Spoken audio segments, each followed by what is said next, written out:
नमस्कार दोस्तों। आप सभी लोगों का इस नए वीडियो में स्वागत है। तो गाइस, आज की इस वीडियो में हम आपके क्वांटम मैकेनिक्स के एक बहुत इंपॉर्टेंट टॉपिक के बारे में बात करने वाले हैं, जिसका नाम है हार्मोनिक ऑसिलेटर। लेकिन हार्मोनिक ऑसिलेटर में भी हम बेसिक चीज़ें ऑलरेडी बात कर चुके हैं।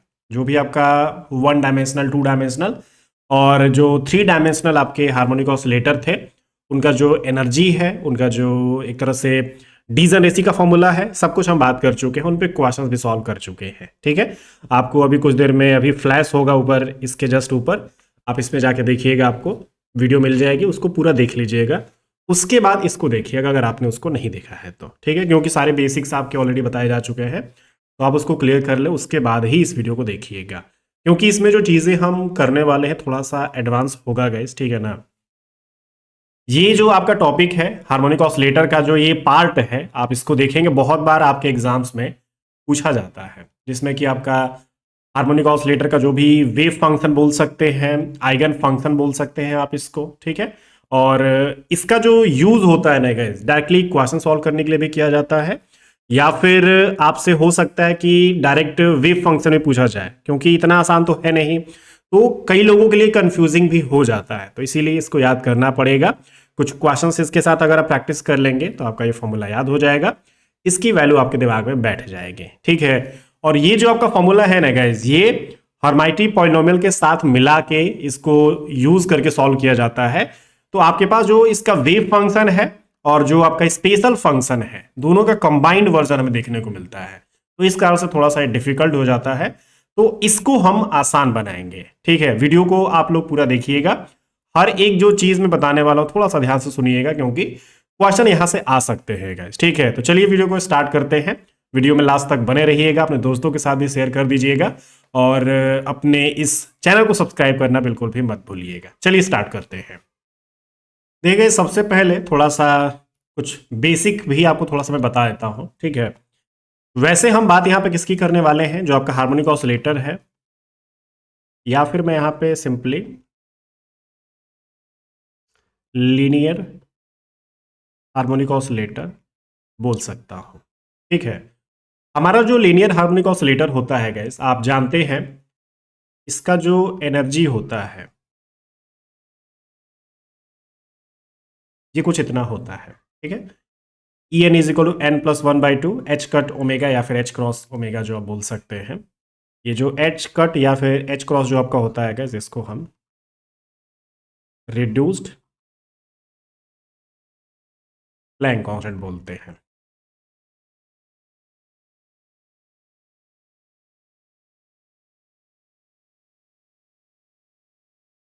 ठीक है, ऐसा कुछ हमारे पास होता है। यहाँ पे जो आपके पास एन की वैल्यू है, ये 0 1 2 3 आपके पास होती है ना। अगर हम इसमें बात करें गाइस, यहाँ पे अगर आप n इज इक्वल टू 0 रखते हैं तो ये ई नॉट बन जाएगा, और यहाँ पे E naught is equal to 1/2 H cross omega आ जाता है। ठीक है, इसको हम क्या बोलते हैं गाइस, इसको हम जीरो पॉइंट एनर्जी बोलते हैं। ठीक है, हमारे पास ये n इज इक्वल टू 0 रखने पे भी ये जो आपकी एनर्जी है जीरो नहीं हुई है। ठीक है ना, क्योंकि एकदम सबसे जो लोएस्ट स्टेट है यही हो सकता है, और लोएस्ट स्टेट पे भी कुछ आपके पास एनर्जी है, जिसी को हम क्या बोलते हैं, जीरो पॉइंट एनर्जी बोलते हैं। ठीक है, वैसे नॉर्मली आप बहुत सारे पोटेंशियल वेल में अगर जाते हैं ना गैस, वहां पे एन इज इक्वल टू 0 करते हैं तो वहां पे एनर्जी भी जीरो हो जाती है, लेकिन यहाँ पे ऐसा नहीं है। तो पोटेंशियल वेल एक अलग कॉन्सेप्ट है, आपका हार्मोनिक ऑसिलेटर एक अलग कॉन्सेप्ट है। ठीक है, तो यही सब चीजें थोड़ा सा ध्यान रखनी होती है। और यहां पे अगर हम एनर्जी की बात करें गैस, हर लेवल के लिए एक अलग एनर्जी होगा, है ना। जैसे कि अगर हम ई नॉट की बात करें तो ये 1/2 एच क्रॉस ओमेगा है। ई वन की बात करें तो कितना हो जाएगा, 3/2 h cross omega. E two की अगर बात करें तो ये आपका 5/2 h cross omega, and so on, ऐसा होगा। तो आप यहाँ पे ये देख रहे हैं गैस कि हर लेवल पे जो आपकी एनर्जी है वो डिफरेंट डिफरेंट हो रही है। तो इस कारण से हम इसको क्या बोलेंगे, नॉन डिजनरेट क्योंकि कहीं पे भी कितने भी स्टेट पे अगर आप जाएं, आपके पास एनर्जी किसी 2 स्टेट पे या फिर 3 स्टेट पे सेम नहीं होने वाली है। हर एक स्टेट के लिए डिफरेंट डिफरेंट एनर्जी है। तो इस टाइप की स्टेट्स को या फिर लेवल्स को हम नॉन डिजनरेट स्टेट बोलते हैं। ठीक है, ये हमें ध्यान रखना है। तो याद रखना है, हमारे पास जो हार्मोनिक ऑसिलेटर है, ये आपका जो इस पर्टिकुलर, अगर लीनियर हार्मोनिक ऑसिलेटर में बात कर रहे हैं या फिर मैं वन डायमेंशनल भी बोल सकता हूँ गैस, यहाँ पे वन डायमेंशनल वैसे भी हमारे पास एक नॉन डिजनरेट लेवल को ही रिप्रेजेंट करता है। अगर आप कहीं पे भी किसी भी वन डायमेंशनल पोटेंशियल वेल की बात करिए या फिर one dimensional linear harmonic oscillator की बात करिए, ये जो भी लेवल्स होते हैं आपके नॉन डिजनरेट लेवल्स होते हैं। ठीक है, क्योंकि जो भी इस पे स्टेट्स बनेंगे गाइस वो सेम कभी हो ही नहीं सकते हैं। हर एक स्टेट के लिए आपकी अलग अलग एनर्जी होंगी। इस कारण से यहाँ पे नॉन डिजनरेट जो कॉन्सेप्ट है वो फॉलो होता है वन डायमेंशनल हार्मोनिक ऑसिलेटर में, या फिर यहाँ पे फिलहाल मैं अपनी जो हार्मोनिक ऑसिलेटर की बात कर रहा हूँ। ठीक है, तो ऐसा आपके पास होता रहेगा। अब हम थोड़ा सा मेन मुद्दे पे चलते हैं। ये तो आपने देख लिया, ये जो बेसिक चीजें हैं आपके एग्जाम्स में आती है, तो थोड़ा थोड़ा हमें जानना पड़ेगा। हम जो मेन बात करने वाले हैं वो है आपका वेव फंक्शन। वेव फंक्शन बोलिए या फिर आइगन फंक्शन बोलिए या फिर आइगन वेव फंक्शन भी बोल सकते हैं आप इसको। ठीक है,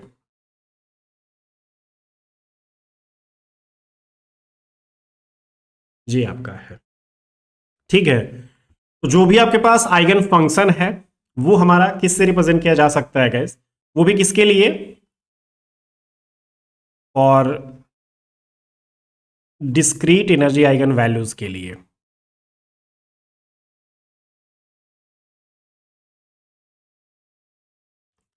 मतलब जो भी आपके पास एनर्जी है उसकी अलग अलग जो वैल्यू हो सकती है, ई नॉट पे अलग है, ई वन पे अलग है, आपका ई टू अलग है, ई थ्री अलग है, तो उसी के करस्पॉन्डिंग यहाँ पे अलग अलग वेव फंक्शन भी हर स्टेट के लिए बनाए जा सकते हैं। ठीक है, तो आपका साई नोड हो सकता है, साई वन हो सकता है, साई टू हो सकता है, साई थ्री हो सकता है। तो इस कारण से जो भी एक स्टेट होगा उसके करस्पॉन्डिंग एक आपका आइगन फंक्शन भी होगा और आपका एनर्जी आइगन वैल्यू भी होगी। तो मतलब कि ई एन की वैल्यू भी हम यहाँ पे देख सकते हैं, जो कि ऑलरेडी मैंने आपको बता दिया है, आप यहाँ पे देख रहे हैं। अब हम किसकी बात करने वाले हैं, साई एन की बात करने वाले हैं। ठीक है, वहां पे भी जो आपका एन होगा वही 0 1 2 3 हम रख सकते हैं। तो उसका फॉर्मूला क्या होता है गाइज, नोट करिए, बहुत इंपॉर्टेंट चीज है ये। Psi n x is equal to n n exponential minus alpha square x square by 2 और माइटी polynomial h n alpha x. ठीक है, यहां पे भी जो आपका n दिख रहा है गैस वही 0 1 2 3 आपके पास हो जाता है। ठीक है, इसमें कुछ चीजें हैं जो कि फिक्स हैं, वो चेंज नहीं होने वाली हैं। जैसे कि आपको अल्फा यहाँ पे दिख रहा है ना, ये अल्फा का फंक्शन भी दिख रहा है, अल्फा एक्स का ये फंक्शन है, और यहाँ पे जो आपको अल्फा दिख रहा है इसकी वैल्यूज कुछ है गैस, ये आप दिमाग में रखिएगा, कभी भी यूज करना पड़ सकता है, m omega upon h cross. ठीक है, तो अल्फा जो एक कांस्टेंट भी चाहो तो बोल सकते हैं, वैसे कांस्टेंट यहाँ पे नहीं हो पा रहा है, ठीक है ना, एक वेरिएबल ही बोल लीजिए, लेकिन इसकी वैल्यू अपने m पे डिपेंड करेगी, अपने ओमेगा पे डिपेंड करेगी गाइस। ठीक है, तो हर एक क्वेश्चन में आपको अलग अलग वैल्यूज इसकी देखने को मिल सकती है, तो इसको कांस्टेंट तो नहीं बोल सकते फिलहाल के लिए। एक क्वेश्चन में एक ही वैल्यू होगी तो उस पर्टिकुलर क्वेश्चन के लिए कांस्टेंट बोला जा सकता है, अदरवाइज ये वेरिएबल एक चीज है गाइस, क्योंकि m भी आपके हर क्वेश्चन में अलग होगा, आपका ओमेगा भी आपके हर एक क्वेश्चन में अलग हो सकता है। ठीक है, तो वही है, आपका मास हो जाएगा, आपके पास फ्रीक्वेंसी हो जाएगी, आपका जो प्लैंक कांस्टेंट है उसकी मदद से आप इसको सिंप्लीफाई कर सकते हैं। वैसे ये प्लैंक कांस्टेंट नहीं है, रिड्यूस्ड प्लैंक कांस्टेंट है, एच कट हम इसको बोलते हैं। ठीक है, तो एक तो ये हो गया। फिर यहां पे जो आपके पास ये एन एन दिख रहा है ना गाइस, ये एक कांस्टेंट है फिलहाल के लिए। ठीक है, एन एन एक कांस्टेंट है, या फिर इसको आप नॉर्मलाइजिंग फैक्टर बोल सकते हैं।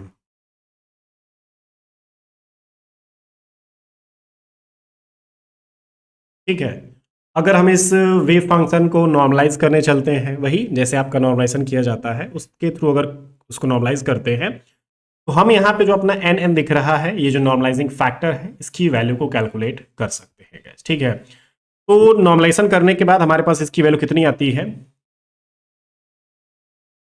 N is equal to alpha upon under root pi 2n into n factorial. ठीक है, ये आपकी वैल्यू यहाँ पे हो जाती है। ठीक है, और ये कैसे निकाला गया है गाइस?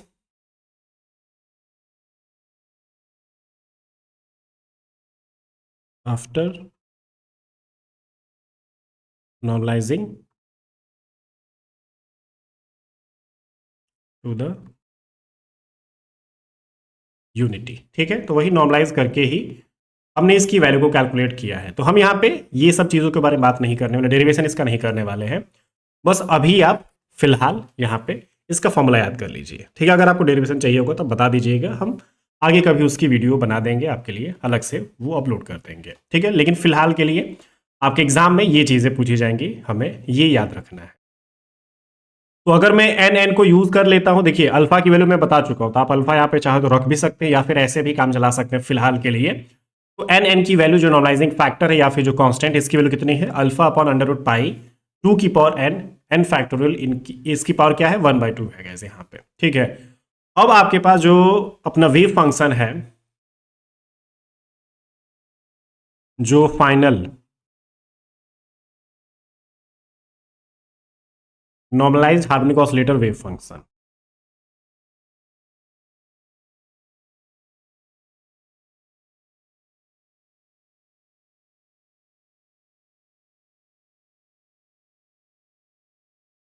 ठीक है, कितना हो जाता है गैस आपके पास? Sai n x. मैंने आपको बोला था यहाँ पे आपका क्या है गैस, इसमें जो वैल्यू है आपकी एन है अपने पास। ठीक है, कहाँ गया हमारा फॉर्मूला? ये तो एन की वैल्यू में रख देता हूँ और सब कुछ वैसे का वैसा ही रहने देंगे। ठीक है, तो एन की वैल्यू रखने के बाद आपके पास ये alpha divided by under root pi power n factorial 1/2। ठीक है, exponential minus alpha square x square by 2, फिर ये आपके पास है। ठीक है, यहाँ पे अगर हम थोड़ा सा बात करें गाइस, ये क्या बोला जाता है वही है, आप इसको पहले भी जानते हैं, पहले से भी जानते हैं आप इसको। ये आपका हर्माइटिक पॉलिनोमियल है गाइस। ठीक है, फंक्शन ऑफ अल्फा एक्स आपके पास है। ठीक है, याद रहेगा।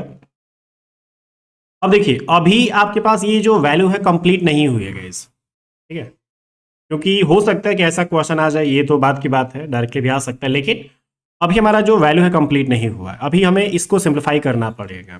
ठीक है, लेकिन ये जो आपके पास एच एन अल्फा एक्स है, यहाँ पे जो हर्माइटिक पॉलिनोमियल है, ये अल्फा एक्स का फंक्शन होता है गैस। वैसे आपने एक्स का हो सकता है कि पढ़ा हो, इसकी जो वैल्यू होती है, या फिर एप्सिलॉन की भी आपने इसको डिपेंड करा के वैल्यू पढ़ी होगी, लेकिन हम यहाँ पे फिलहाल किसके बारे में लिखने वाले हैं? अल्फा एक्स के फॉर्म में लिखने वाले हैं।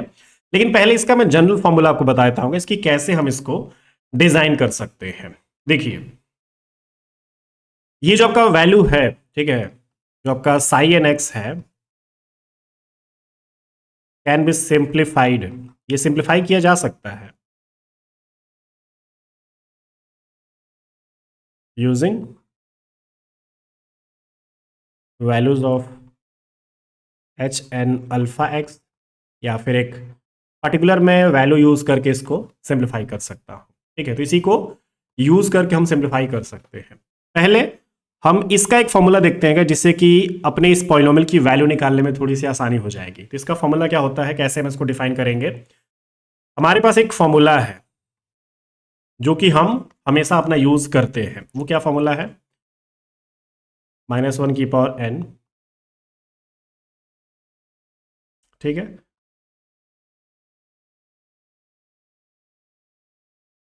आपका एक्सपोनेंशियल माइनस, अब देखिए यहाँ पे जो मैंने फंक्शन लिया है ना गाइस, वो आपका एप्सिलॉन का मैंने फंक्शन ले लिया है, या फिर एनर्जी भी मैं बोल सकता हूँ। फिलहाल एक वेरिएबल का मैंने यहाँ पे फंक्शन दिखा दिया है अपने हर्माइटिक पॉलिनोमियल को। ठीक है, इसी को मैं चाहूँ तो वही अल्फा एक्स के फॉर्म में कर सकता हूँ, जो कि अल्फा एक्स करने के बाद हमारे पास अपने क्वेश्चन में यूज करना है। ठीक है, आप देख रहे हैं ना यहाँ पे अल्फा एक्स करने के बाद ही आपको यूज करना है।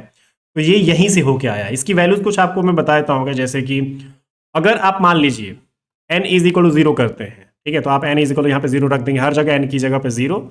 उसके बाद आप इसको सिंप्लीफाई करेंगे तो देखिए आपके पास कुछ वैल्यूज भी आ जाती हैं। कुछ वैल्यूज मैं आपको बताता हूँ जो कि हम अपने इस क्वेश्चन में हर जगह फॉर्मूलाज में यूज करेंगे। इसकी वैल्यू आपके पास 1 हो जाएगी। ठीक है, अगर आप n is equal to zero use करेंगे तो आपके पास जो वैल्यू बचेगी वो आपकी 1 हो जाएगी। ठीक है, अगर आप n की जगह पे 1 यूज करते हैं तो आपकी जो वैल्यू होगी कितनी हो जाएगी गैस? 2 एप्सिलॉन आपके पास हो जाएगी, या फिर 2 एक्सपोनेंशियल बोल लीजिए, या फिर 2e में बोल लेता हूँ गैस यहाँ फिलहाल अपनी सुविधा के लिए। ठीक है, अगर n की जगह पे 2 कर दिया जाए तो क्या हो जाता है गैस आपका? -2 आपके पास हो जाता है। ठीक है, अगर n is equal to e कर दिया जाए तो ये कितना हो जाता है आपका? माइनस जी आपका हो जाता है। ठीक है, तो यही जो वैल्यूज है आप इसको क्या करेंगे क्वेश्चन में यूज करते टाइम, आपके वेव फंक्शन में यूज करते टाइम बस अल्फा एक्स के फॉर्म में कर देंगे। तो इसी को यूज करके हमारे पास जो सिंप्लीफाइड हार्मोनिक ऑसिलेटर का जो वेव फंक्शन है, या फिर नॉर्मलाइज्ड हार्मोनिक ऑसिलेटर का जो वेव फंक्शन है वो बताया जा सकता है। ठीक है, तो इसी पे क्वेश्चंस हमारे बनते हैं। तो पहले आप देखिएगा यहाँ पे कैसे अपनी वैल्यूज को लिख सकते हैं। आपके पास जो साई एन एक्स है can B solve by using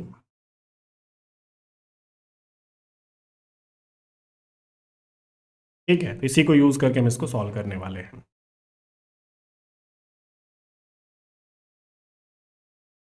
putting first 4 values of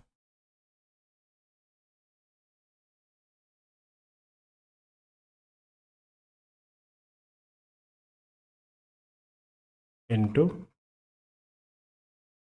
ये जो आपके पास 4 वैल्यूज दिख रही है यहाँ पे 1 2 3 4, तो ये 4 वैल्यूज मैं वहां पे रख के अपना फाइनल जो वेव फंक्शन है वो मैं बनाने वाला हूँ गाइस। ठीक है,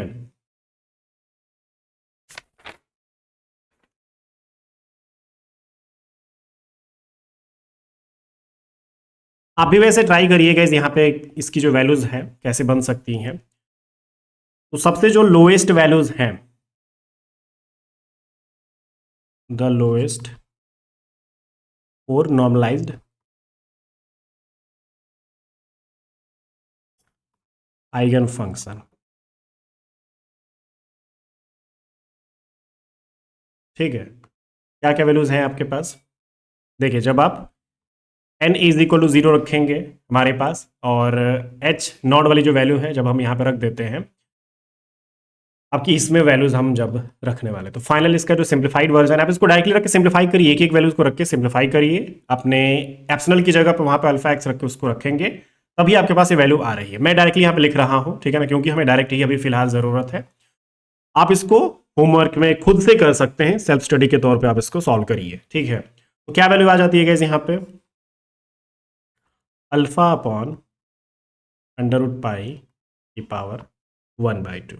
ठीक है, फिर एक्सपोनेंशियल -1/2 जी आपके पास है। ठीक है, आप अल्फा की वैल्यू चाहे तो रख सकते हैं या फिर नहीं भी रखें तो कोई दिक्कत नहीं है, क्योंकि क्वेश्चन में ऐसा भी आ सकता है और अल्फा की वैल्यू को रख के भी पूछा जा सकता है। ठीक है, बस हम अल्फा की वैल्यू जानते हैं तो इसीलिए हम इसको सिंपल से सिंपल शॉर्टकट फॉर्म में रखने की कोशिश कर रहे हैं। ठीक है, क्योंकि वैसे भी डिफाइन किया जा सकता है तो कोई दिक्कत नहीं है। फिर जब हम n इज इक्वल टू 1 रख देते हैं तो आपके पास h1 वाली वैल्यू हम वहां पर रखेंगे, तब आपके पास फाइनल क्या रिलेशन आएगा guys? 2 alpha by under root pi की पावर 1/2 अल्फा एक्स। ठीक है, एक्सपोनेंशियल -1/2 ये आपके पास हो जाता है। ठीक है, फिर n इज इक्वल टू 2 अगर रखा जाए तो साई 2x की वैल्यू कितनी हो जाती है? Alpha upon 2 under root pi 1/2 two alpha square x square minus 1।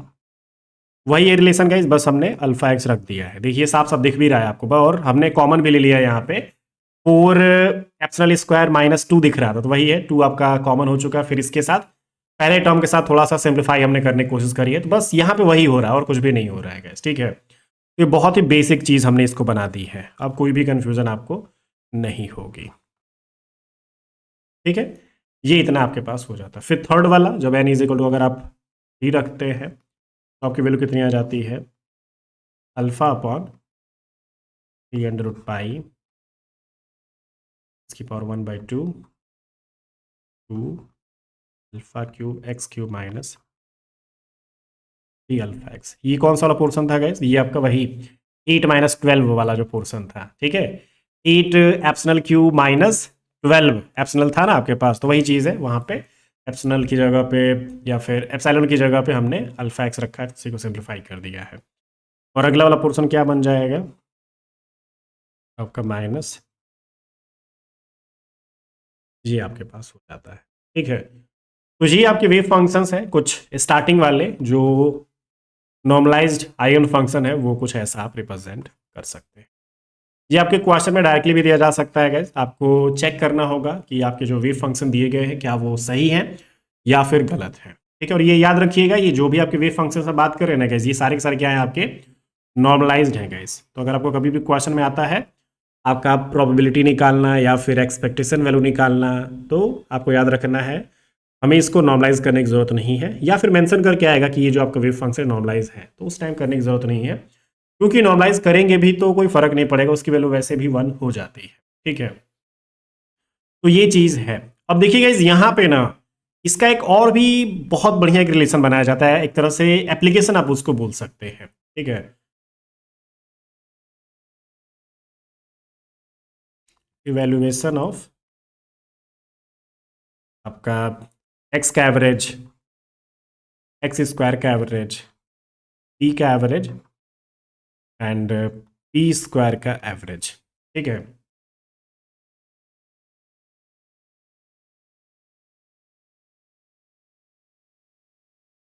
और the eigen state of a linear harmonic oscillator, ये आपका है, ठीक है।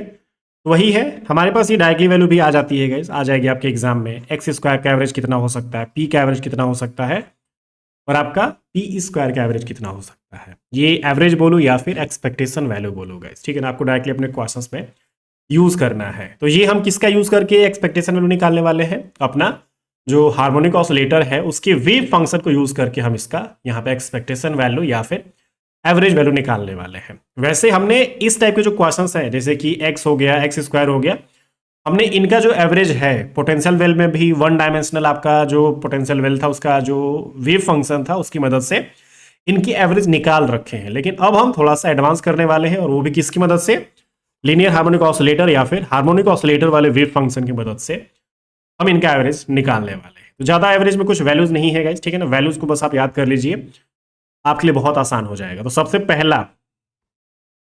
अगर आप हार्मोनिक ऑसिलेटर की मदद से, ठीक है, जो उसका वेव फंक्शन है उसको स्टेट मान के, ठीक है ना, अगर आप यहां पे पोजीशन का क्या बोलते हैं अपना एवरेज या फिर एक्सपेक्टेशन वैल्यू करने जाते हैं, ये 0 मिलेगा आपको, ठीक है, याद रहेगा।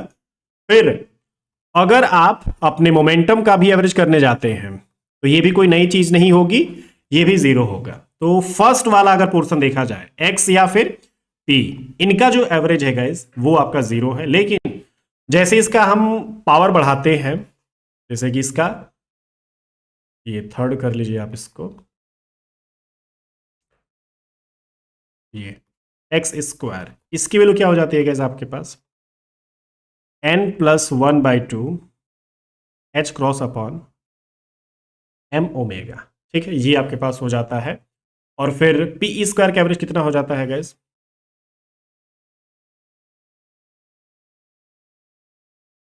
n+1/2 m omega h cross, ठीक है। तो ये जो वैल्यूज हैं ये भी डायरेक्टली आ जाएंगी, और ये तो पहले से ही हम जानते हैं। ठीक है, तो ये आपके लिए इंपॉर्टेंट है, इसको भी आप लोग अपने दिमाग में रखिएगा, आपके एग्जाम्स में आ सकता है।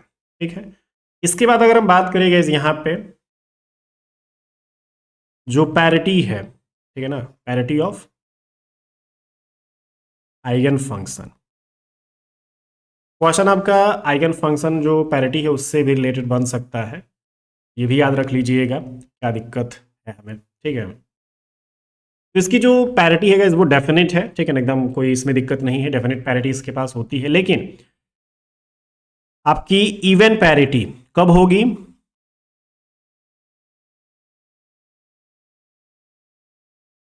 जब आपका n इज इक्वल टू 0 या फिर इवन। ठीक है, तो आपको याद रखना है हमारे पास हार्मोनिक ऑसिलेटर जो है इसका आइगन फंक्शन अगर उससे रिलेटेड पैरिटी पूछा जाता है तो याद रखना है इवन पैरिटी कब होगा? जब आपके पास n की वैल्यू 0 हो या फिर इवन वैल्यू हो वहां पे। ठीक है, तो आपके पास ये क्या होगा? Even parity. ऑड पैरिटी क्या होगा गाइस? क्योंकि n का यूज यहां पे करना है तो ऑब्वियस सी बात है हमारे पास n का वैल्यू को दे के बोला जा सकता है कि जब हम n इक्वल टू 3 रखते हैं तो क्या होता है, n इक्वल टू 2 रखेंगे तो पैरिटी में क्या चेंजेस होंगे। ये उसी की बात हो रही है। ठीक है, तो ऑड पैरिटी कब होता है?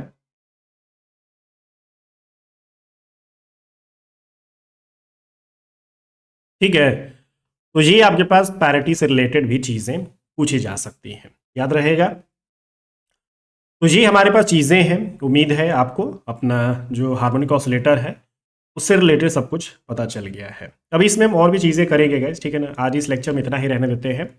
जो भी हमने चीजें आपको बताई हैं सब कुछ एकदम बढ़िया से सीख लीजिए, याद कर लीजिए, क्योंकि डायरेक्ट आपके क्वेश्चंस एग्जाम में बनेंगे। आपका CSI नेट एग्जाम हो गया, आपका गेट का एग्जाम हो गया, आपके IIT JAM फिजिक्स का एग्जाम हो गया, CVT का एग्जाम हो गया, असिस्टेंट प्रोफेसर का एग्जाम हो गया, कोई भी सेट एग्जाम आपका हो गया, हर जगह ये चीज पूछी जाएगी। ठीक है, जेस्ट में भी आएगा, टिफर में भी आएगा। तो जो भी आप एग्जाम की तैयारी कर रहे हैं आपके सिलेबस में अगर हार्मोनिक ऑसिलेटर है तो आपको ये चीज पढ़नी पड़ेगी। ठीक है, तो वीडियो कैसा लगा है ज़रूर बताइएगा, ठीक है ना। जो भी पार्ट बढ़िया लगा है, कुछ भी ना समझ में आया हो तो कमेंट ज़रूर करिएगा गाइस, ठीक है ना। बताइएगा आपको कैसी लगी वीडियो को लाइक कर दीजिएगा। चैनल पे अगर आप नए हैं तो चैनल को सब्सक्राइब कर दीजिएगा, ठीक है ना। दोस्तों के साथ शेयर कर दीजिएगा, अपने ग्रुप्स में शेयर कर दीजिएगा जहाँ से लोग पढ़ सकें, आपके फ्रेंड्स पढ़ सकें। और अगर आप हमारे कोर्सेज़ को ज्वाइन करना चाहते हैं गाइस तो हमारा जो एप्लीकेशन आपको दिख रहा होगा यहाँ पे कहीं पे, ठीक है ना, ऊपर आपको ऐप का नाम दिख रहा होगा राज फिजिक्स ट्यूटोरियल्स या फिर राज फिजिक्स। आप गूगल प्ले स्टोर पे जाके डाउनलोड कर लीजिएगा, वहाँ पे सारे कोर्सेज आपके मिल जाएंगे। ठीक है, आपके IIT JAM physics, CSI net physical science, आपका CVT PG फिजिक्स, आपके PGT फिजिक्स, सबके कोर्सेज अवेलेबल हैं, कंप्लीट कोर्सेज अवेलेबल हैं, क्रैश कोर्स अवेलेबल है। और हमारे आप कोर्सेज ज्वाइन करके तैयारी भी स्टार्ट कर सकते हैं। ठीक है, thank you so much, bye bye.